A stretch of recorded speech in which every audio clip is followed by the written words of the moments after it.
Oh, it's a horrible scene, and few of us are prepared for it. Civilians running for their lives as the Dallas police ambush broke out 2 days ago. It's the latest in a string of mass shootings in this country. The question is, how can you protect yourself if you were to find yourself in a situation like this? It's important. Well, let's bring in host of Security Brief and CEO of the Viollis Group International, Paul Viollis. Thanks for being with us. See you, Abby. Always. So it is a sad reality that we live in. That we even have to, we love having you here, but the fact that we have to have you here talking about how to protect yourself just leaving your house just every single day. No, it's crazy, and especially for the viewers that are sitting here this morning thinking about this. I mean, really? We have to get up before we go to the mall, before we go to the theater, and start thinking about how I'm going to protect myself when I get there? Right. Yeah. I mean, it's ridiculous. One of the first steps you say is be prepared. So, right. You know, you're going to get in the car and drive for 200 miles. We have things in our car to prep ourselves in case we get stranded. How do you prepare for something like this, though? You know what, Clayton, on the prepared side, that's certainly another issue, and there are things that I always recommend to folks.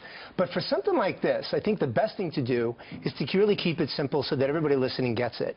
And there's three main things that I look at: calm, scan, and plan. So the first thing, when you think about how the mind works, your body will do exactly what the mind will tell you to do. So if you say, don't panic, you'll typically panic. You think, don't think of the color red, you'll think of red. So the first thing someone needs to do in a crisis situation is tell themselves, stay calm, I got this. The second thing is scan. Scan 360 degrees the entire area. Now, I know the first thing that we want to do is jump or run, but oftentimes most people can actually get hurt by running into the line of fire by reacting erratically.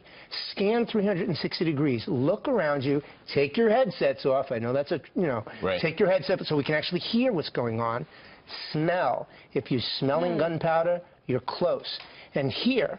Remember, the sound of gunfire actually sounds like firecrackers. So scan the area, look for hazards, and look for places to hide, and then plan. If you can't safely evacuate, safeguard yourself, your children, whoever is with you, and hide as best as you can. And take off those earphones, something we often forget. That's exactly right. Right, exactly. Paul, thanks for joining us. Always a pleasure. Good seeing you. We'll be in Cleveland in a week. We'll keep your advice in mind. I'll be here.